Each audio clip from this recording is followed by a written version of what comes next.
سلام، به کانال زیکو خیلی خوش اومدید. من مهسام و ما با هم اینجا پرونده های جنایی بررسی میکنیم و بالاخره بعد از 2 هفته برگشتم تا اون مدتی که نبودم و براتون جبران بکنم. پس بی معطلی بریم که ویدیو رو شروع بکنیم.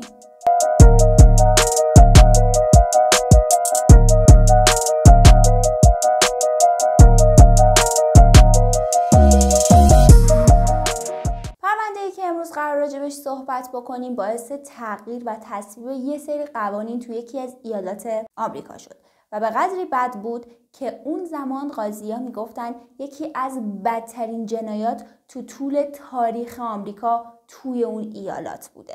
و الان میخوایم بریم بررسی گذشته افراد دخیل توی پرونده رو با هم دیگه شروع بکنیم. با گفتن گذشته این فرد شما خودتون میتونید متوجه بشید که این آدم مجرمه یا قربانی. جرترود بانیزوسکی توی 19 سپتامبر سال 1928 توی ایالات ایندیانای آمریکا به دنیا میاد و از اونجایی که اسم این خانوم تلفظش یه خورده سخت و طولانیه، ما از اینجای ویدیو بهش میگیم بانی که حفظش راحت‌تر و سریع‌تر. بانی توی خانواده 6 نفره به دنیا آمد و به جز خودش 5 تا خواهر و برادر دیگه هم داشت و اون سوم بچه خانواده بود. خانواده‌اش از طبقه کارگر جامعه بودن و این توی اون زمان یعنی فقر کامل. 11 سال بعد یعنی توی 15 اکتبر سال 1939 پدر بانی توی 50 سالگی در اثر سکته قلبی ناگهانی فوت میکنه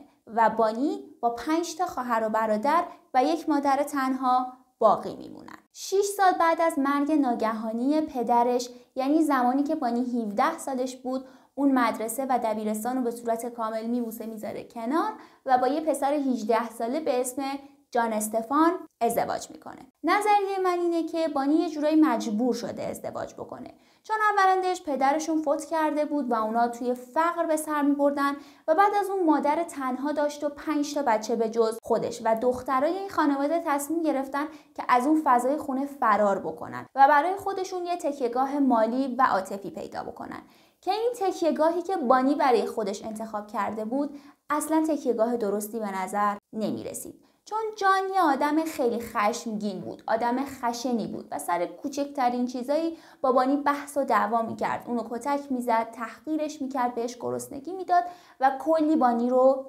اذیت میکرد. بانی از اون شرایط فرار کرده بود و افتاده بود تو شرایط بدتری، اما با این حال 10 سال ازدواج و زندگی زناشوییشون ادامه پیدا کرد و اونا صاحب 4 تا فرزند شدن. اما بعد از گذشت 10 سال بانی و جان از همدیگه طلاق میگیرن. مراقبت از بچه‌ها میفته به گردن بانی. بنابراین بانی چند وقت بعد از اینکه از جان جدا میشه با یه مرد جدیدی به اسم ادوارد آشنا میشه که این نظریه‌ای که من دادم رو تایید میکنه. البته بهتره بگیم میبرتش رو به تایید، چون بانی دیگه تنها نبود، به جز خودش باید مراقب 4 تا بچه دیگه هم می بود و عملاً نه تحصیلات خوبی داشت، نه خانواده خوبی داشت، نه وضعیت مالی خوبی داشت. بنابراین باید میرفت و یه تکیهگاه دیگه ای رو انتخاب میکرد، ولی این تکیهگاهی که انتخاب کرده بود هم تکیهگاه درستی نبود و ازدواج ادوارد و بانی تنها 3 ماه طول کشید و بعد از 3 ماه اونا از هم جدا شدن و ثمره ازدواجشون شامل 2 تا بچه بود که این 2 تا بچه هم مراقبت کردنشون میفته گردن بانی. بعد از طلاق دومش بانی برمیگرده سراغ همسر اولش یعنی جان و بانی بعد از اینکه ادوارد و بانی از هم طلاق گرفتن دوباره با هم دیگه ازدواج میکنن. از گذشته بانی میشه یه سریال ترکی بی عیب و نقص تولید کرد. خلاصه این 2 نفر دوباره برمیگردن پیش هم، اما زندگی مشترکشون خیلی طول نمیکشه و اونا بعد از حدود چند سال از هم جدا میشن. چند هفته بعد از 3مین طلاق بانی میره سراغ یه مرد دیگه به اسم رایت لی که یه جوشکار 20 ساله بوده و همچنین از بانی خیلی سال کوچیک‌تر بوده. این 2 نفر صاحب یه فرزند به اسم رایت لی جونیور میشن که بعد از تولد پسرشون رایتلی کلا خونه رو ترک میکنه و میذاره میره و تا اینجا بانی مجبور بود علاوه بر خودش مراقب 7 تا بچهش هم باشه. بنابراین میاد یه شکایت علیه لی مینویسه که ازش حمایت برای مراقبت کردن از رایتلی جونیور رو دریافت بکنه. اما با این حال رایتلی شونه خودش از مراقبت کردن پسرشون خالی میکنه و هیچ کمک مالی به بانی برای مراقبت کردن از جونیور نمیده. بانی اما همچنان به ملاقات و دیدن شوهر اولش ادامه میده، به خاطر اینکه جان به هر حال پدر 4 تا از بچه‌های بانیه و باید یه بخشی از خرج و مخارج اون بچه‌ها رو به بانی تحویل بده. اما بانی به جز خرج و مخارج به دیدن جان باز هم میرفته. نمیدونیم چرا. علاوه بر حمایتی که از جان دریافت میکرده، در کنارش بانی شغلای کوچولو، کارهای خیلی کوچولو انجام میداده تا بتونه خرج و مخارج خودش و بچه‌ها رو تامین بکنه. اون برای همسایه‌ها خیاطی میکرده، براشون غذا درست میکرده یا حتی از بچه‌هاشون پرستاری میکرده. تا سال 1965 بانی یه زن 36 ساله با قد 168 سانتی متر اما تنها وزن 45 کیلوگرم بوده و اگر صورتش رو ببینید یه صورت خیلی لاغره که مشخصه آنچنان غذا نمیخورده، که البته این خیلی بدیهیه چون که بانی به هر حال مجبور بوده خرج 7 تا بچه توی اون دوران رو بده و هیچ شغل و کار درست و درمونی هم نداشته و تنها از طریق کارهای خیلی کوچیک و حمایتی که از جان دریافت میکرده زندگیشو میچرخونده. همچنین بانی دچار افسردگی بالینی بوده که اگر نمیدونید افسردگی بالینی چیه، به بیشترین حد و درجه افسردگی میگن افسردگی بالینی و همچنین بانی به شدت به سیگار معتاد بوده. توی ژانویه سال 1965 بانی با پدر 2 تا از همکلاسی‌های دخترش یعنی لستر آشنا میشه. لستر پدر سیلویا لافکینگز و جنی لافکینگز خواهر کوچیکتر سیلویا بوده. توی همون زمانی که لستر و بانی با همدیگه ملاقات میکنن، مادر این 2 تا دختر یعنی الیزابت به خاطر دزدی از فروشگاه توی زندان بوده و پدرشون مجبور بوده که به یک کارناوال توی سواحل شرقی بره، به خاطر اینکه لستر و الیزابت به کارناوال ها و فستیوال های مختلف میرفتن و توی اونجا غرفه داشتن. اونجا آب نبات، آبجو، نوشابه و اینجور چیزا میفروختن. یه مدت از آشنایی این 2 نفر میگذره که لستر به بانی پیشنهاد میده که در ازای هفته $20 از دختراش یعنی سیلویا و جنی مراقبت بکنه. و از اونجایی که بانی به شدت به پول و حمایت مالی نیاز داشته اینو قبول میکنه و به لستر میگه که تا نوامبر همون سال که این زن و شوهر از کار برمیگردن مثل دخترای خودش در ازای هفته $20 از این 2 تا دختر مراقبت میکنه. سیلویا لافکینگز یه دختر خیلی خیلی مهربون و خوشگلی بوده که بین دوستاش بهش لقب کوکی رو دادن، انقدر که مهربون و خوشگل بوده. همچنین یه دختر خیلی پر انرژی بوده و توی تابستونا و تایم‌های خالی و تعطیلاتش میرفته کارهای خیلی خیلی کوچیک انجام میداده و همون درآمدی که از این کارهای کوچیک انجام میداده رو میداده به مادرش، به خاطر اینکه خانواده‌اش با یه فشار مالی خیلی شدید مواجه بودن و کسب و کار قبلی پدرش که یه رستوران بوده شکست خورده بوده و اونا مجبور بودن که همیشه به سفرهای کاری خیلی طولانی برن و بچه‌ها رو تنها بذارن. سیلویا لباسای دوستاشو میشست، اونا رو اتو میکرد، از بچه‌های همسایه مراقبت میکرد و در ازای اینها پول میگرفت. اون همیشه به خواهر کوچیکترش یعنی جنی که فلج اطفال داشت و یکی از پاهاش مشکل داشت کمک میکرد. توی اسکیت سواری همیشه دست جنی رو میگرفت و با هم دیگه کار میکردن. توی یکی از بازیاش با برادرش توپو میزنه میخوره به صورت سیلویا، یکی از دندوناش میشکنه اما سیلویا برادرش رو خیلی زود میبخشه و نتیجه این میشه پنهون کردن لبخند خوشگلش. اون همیشه به خاطر دندون شکستش خجالت میکشید و یا لبخندش رو با دستش میپوشوند یا با دهن بسته میخندید. سیلویا بین 2 تا خواهر برادر دوقلوش به دنیا آمده بود، یعنی دنی و دیانا، سیلویا، بنی و جین. 2 تا برادر سیلویا یعنی دنی و بنی همیشه با پدر و مادرشون میرفتن به شهرهای مختلف برای کارناوال ها تا به اونها کمک بکنن و خواهر بزرگترشون دیانا هم ازدواج کرده بود و از پیش اونا رفته بود.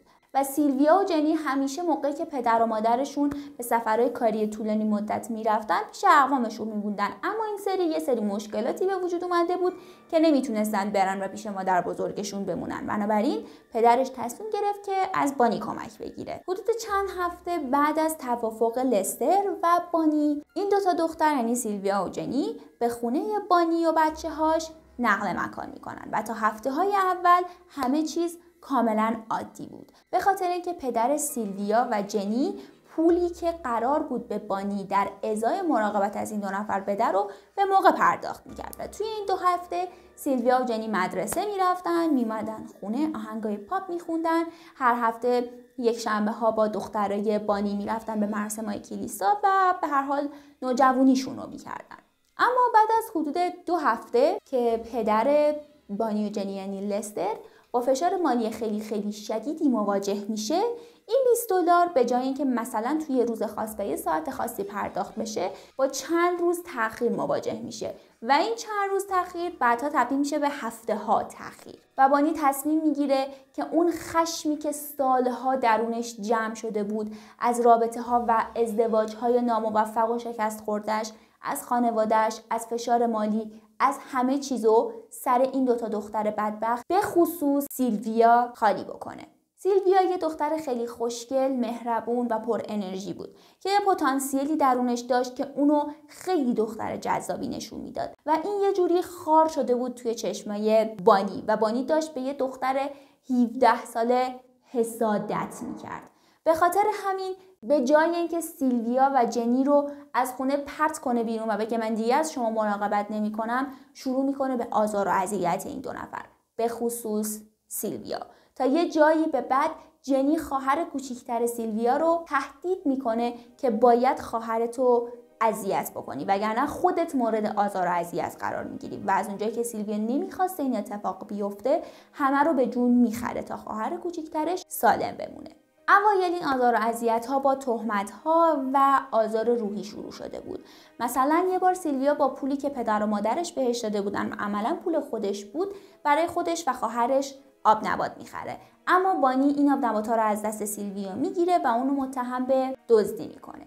بعدها که میگذره این آزار و اذیت تبدیل میشن به کتک زدن که اصلا چیز ساده ای نیست، اما توی این پرونده و توی این کیس ساده ترین بلاییه که بانی سر سیلویا میاره. این کتک ها اوایل با ضربه زدن چوب به باسن لخت سیلویا توی آخر هفته ها یا بعد از مدرسه شروع میشه و بعد از اون افتضاح شدت این شکنجه ها زیاد میشه. بعدها با گرسنگی دادن به سیلویا ادامه پیدا میکنه. اون سیلویا رو توی زیرزمین زندونی میکرد و بهش گرسنگی شدید میداد و بعد از اینکه به سیلویا ساعتها گرسنگی داد به اون غذاهای فاسد و بقایای غذاهایی که بقیه خوردن رو میداد. بعد از اواخر اوج این شکنجه ها، آزار و اذیت ها به اوج خودشون میرسن و این به خاطر این بود که سیلویا و دخترها دور هم نشسته بودن و داشتن با هم دیگه صحبت میکردن که سیلویا به یکی از دخترهای بانی میگه که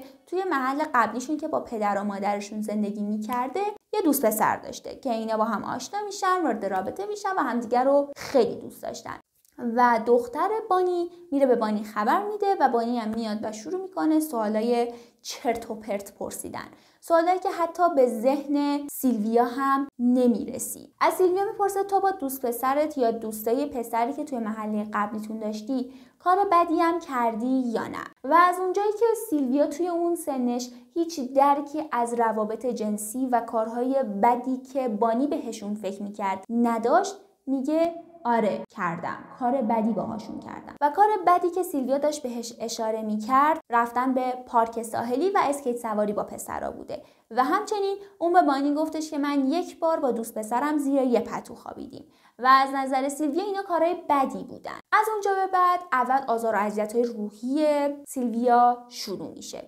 بانی دخترها رو دور هم جمع میکنه و به خصوص به سیلویا تاکید میکنه که اگر هر دختری با یه پسری هر کاری انجام بده ممکنه حامله بشه، حتی اگر کنار یه پسر بشینه و اینو به خصوص داشت به سیلویا تاکید میکرد. یه مدت میگذره و بعد از اون اتفاق یه روز کاملا رندوم بانی میاد به سیلویا میگه که سیلویا سایز سینه هات خیلی بزرگ شده، انگار که داری بچه میاری. و سیلویا هم اینجوری بوده که خب قطعا داره با من شوخی میکنه و برمیگرده میگه آره درسته من خیلی چاق شدم، بعد از این به بعد رژیم بگیرم. و از اونجا بانی عصبی میشه.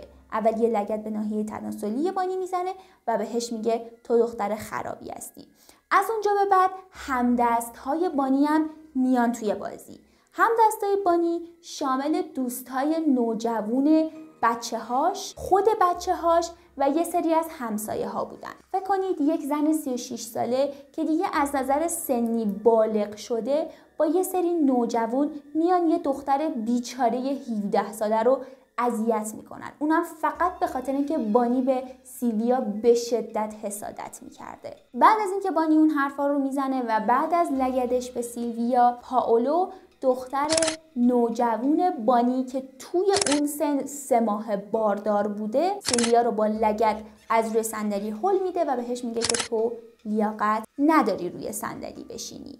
با توجه به قوانین یوتیوب من نمیتونم همه شکنجه ها رو به صورت کامل براتون باز بکنم، اما یه سریاش که توی اینترنت هم پیدا میشه و خب مانعی نداره که اینجا گفته بشه رو بهتون میگم. یه شب بانی و دختراش یکی از پسرای همسایه رو دعوت میکنن برای شام که بیاد خونشون. وقتی که اون میاد خونشون یه هاتداگو برمیدارن، روشو پر از سس و ادویه میکنن و سیلویا رو مجبور میکنن که اون هاتداگو بخوره. این شاید از نظر تو خیلی بد نباشه، اما این سس و ادویه‌جات به قدری زیاد بودن که سیلویا بعد از اینکه اونو میخوره استفراغ میکنه و بدترش اینه که اون آدم یعنی همسایه‌شون بانی و بچه‌های بانی سیلویا رو مجبور میکنن که استفراغ خودش رو بخوره و سیلویا مجبور میشه اونو بخوره چون فکر میکرده اگر اونو نخوره تنبیه بدتری در انتظارشه. یعنی شما فکرشو بکنید که تنبیه‌ها در چه حدی بودن که سیلویا ترجیح میده که اون کثافت رو بخوره اما هیچ شکنجه و آزار و اذیت دیگه رو به جون نخره. قاعدتا اینجا سیلویا باید عصبی شده باشه و این یه چیز بدیهی و کاملا طبیعیه. بنابراین تصمیم میگیره که توی مدرسه پشت یکی از دخترای بانی شایعه پخش کنه. اون شایعه این بوده که استفانی یکی از دخترهای بانی که با سیلویا و جنی توی یه مدرسه بودن خرابه، دختر فاحشه و خرابیه. یکم از این موضوع میگذره و یکی از پسرای مدرسه میخواد بیاد و برای استفانی نمک بریزه و اذیتش میکنه و برمیگرده ازش یه خواستگاری الکی میکنه و بعد از اینکه استفانی بهش جواب رد میده این پسر به استفانی میگه که سیلویا پشت سرتون شایعه درست کرده و تو رو که دختر خراب و فاحشه خطاب کرده. استفانی بین همه کسایی که دور و اطراف سیلویا بودن بهترینشون بود.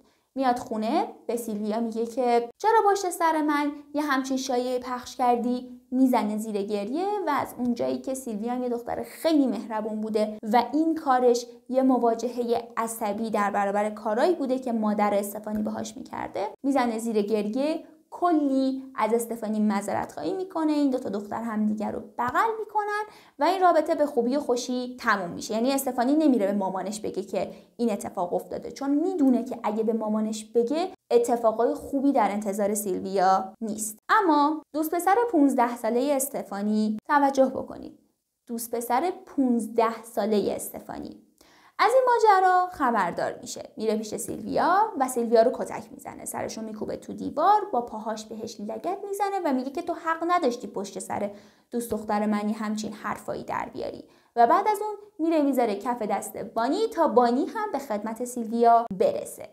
بعد از بانی بیشترین کسی که سیلویا رو شکنجه میداد و اونو اذیت میکرد پائولو بود. یه بار پائولو با مشت میزنه تو صورت سیلویا و این مشت به قدری سنگین بوده که مچ دست خود پائولو میشکنه و دندونهای سیلویا و چشش به صورت کاملا جدی آسیب میبینه. فکر نکنید مثلا بانی بعد از اینکه این اتفاق افتاد سیلویا رو میبره دکتر تا درمونش بکنه. اصلا یه همچین کاری نمیکنه. در عوض دختر خودش رو میبره تا دست دختر خودش رو درمان بکنه و سیلویا به هیچ جاش نیست. پسرای بانی و همچنین دوستای پسرهای بانی روی بدن لخت سیلویا سیگاراشون رو خاموش میکردن و یه جای دیگه ماری از سیلویا به عنوان عروسک تمرینیش استفاده میکرد و اونو با مشت میزد. یکی از بدترین کارهایی که بانی در حق سیلویا انجام میده اینه که یه روز به بچه‌هاش میگه که دوستاتون رو دعوت بکنید و اون همسایه‌شون که با بانی سیلویا رو مجبور کردن هاتداگر بخوره اونم دعوت میکنن، همه دور هم میشینن و برای سرگرمی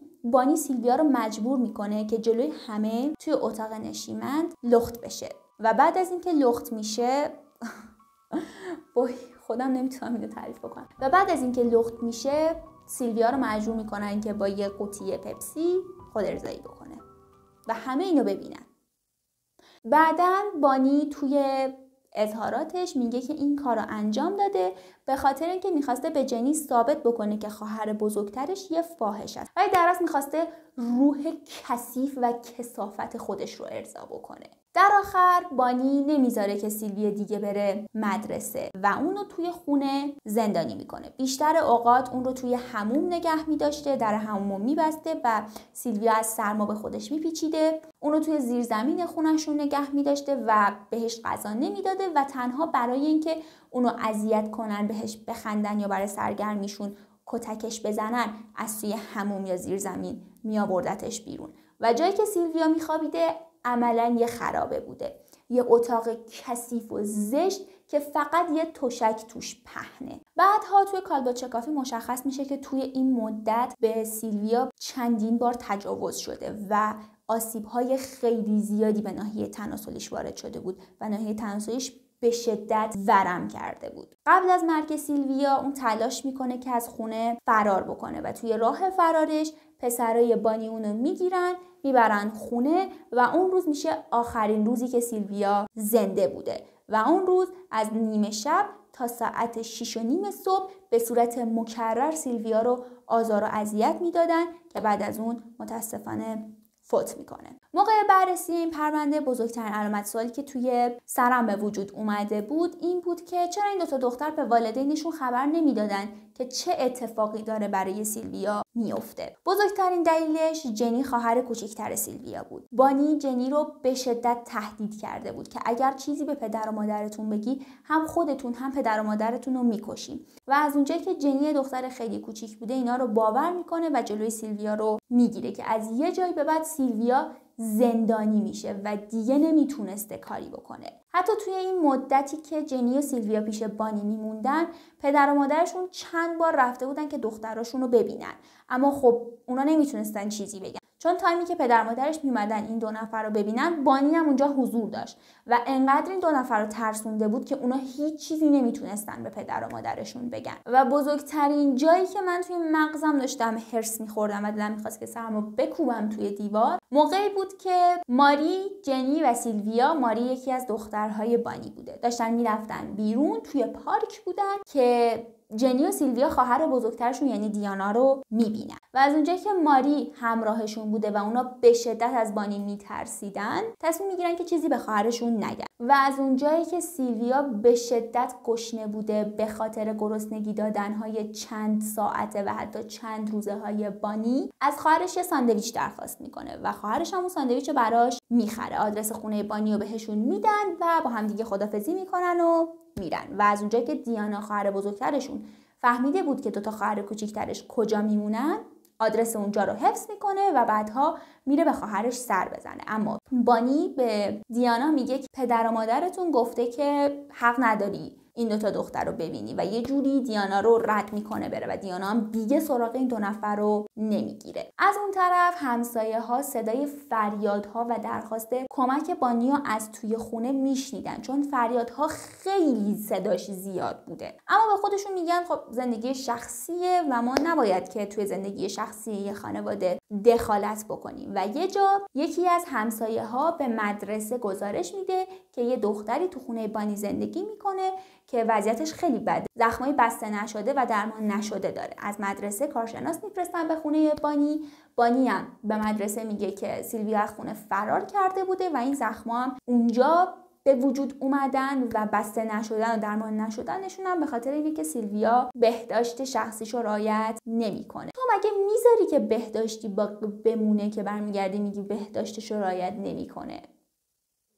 بوم کات. مدرسه هم از اونجا بعد دیگه پیگیر نمیشه و هیچ کس به این دختر بیچاره کمک نمیکنه. حتی یه زوج پیر بغل دست خونه بانی زندگی میکردن و میدیدن که بانی داره از این دختر مراقبت میکنه، به اصطلاح مراقبت میکنه.